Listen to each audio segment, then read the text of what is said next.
To Ganesh cooking. இன்றைக்கி வந்து மாங்காய் ரசம் வைக்க போகிறோங்க. வேறு லெவல் டேஸ்ட்டில் இருந்துச்சுங்க. சூப்பராக இருந்துச்சு. கண்டிப்பாக ஒரு டைம் ட்ரை பண்ணுங்கள். அதுக்கு வந்து நான் வந்து மாங்காய் எடுத்துருக்கேன். ஒரே ஒரு தக்காளி, கொஞ்சம் புளிப்பு மாங்காய் இருந்துச்சுன்னா நீங்கள் வந்து தக்காளியை ஸ்கிப் பண்ணிடுங்க.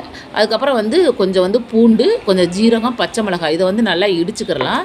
இதை இடித்ததுக்கு பிறகு நம்ம வந்து தக்காளியும் மாங்காயும் நல்லா வந்து இந்த மாதிரி கரைச்சி எடுத்துக்கிட்டு அதுக்கு கொஞ்சமாக மஞ்சத்தூள், நம்ம இடித்து வச்சுருக்க பச்சை மிளகாய், ஜீரகத்தையும் போட்டு நல்லா மிக்ஸ் பண்ணிவிட்டு நல்லா அது கூட வந்து திப்பி மாதிரி இருந்துச்சுன்னா அதை எடுத்து போட்டுருங்க. அது கூட கொஞ்சம் மல்லித்தழைகள் போட்டுட்டு அதுக்கப்புறம் நல்லா மிக்ஸ் பண்ணிவிட்டு அடுப்பில் கடாய் வச்சு எண்ணெய் ஊற்றி கொஞ்சம் கடுகு, பெருங்காயத்தூள், கொஞ்சம் வந்து காஞ்ச மிளகா, ஒரு காஞ்ச மிளகா போட்டு மிக்ஸ் பண்ணிவிட்டு நம்ம கரைச்சி வச்சுருக்க இந்த ரசத்தையும் இதை கூட ஊற்றி நல்லா மிக்ஸ் பண்ணிக்கோங்க. மிக்ஸ் பண்ணிவிட்டு மூடி போட்டு நல்லா ஒரு கொதி வர்ற அளவுக்கு, நுரக்கட்டுற அளவுக்கு இந்த அளவுக்கு வந்ததும் இதுக்கு இறக்கி வச்சுட்டு கொஞ்சமாக நெய் ஊற்றுங்க. நெய் ஆப்ஷனல் தான், பட் ஊற்றுனா டேஸ்ட்டு சூப்பராக இருக்கும்.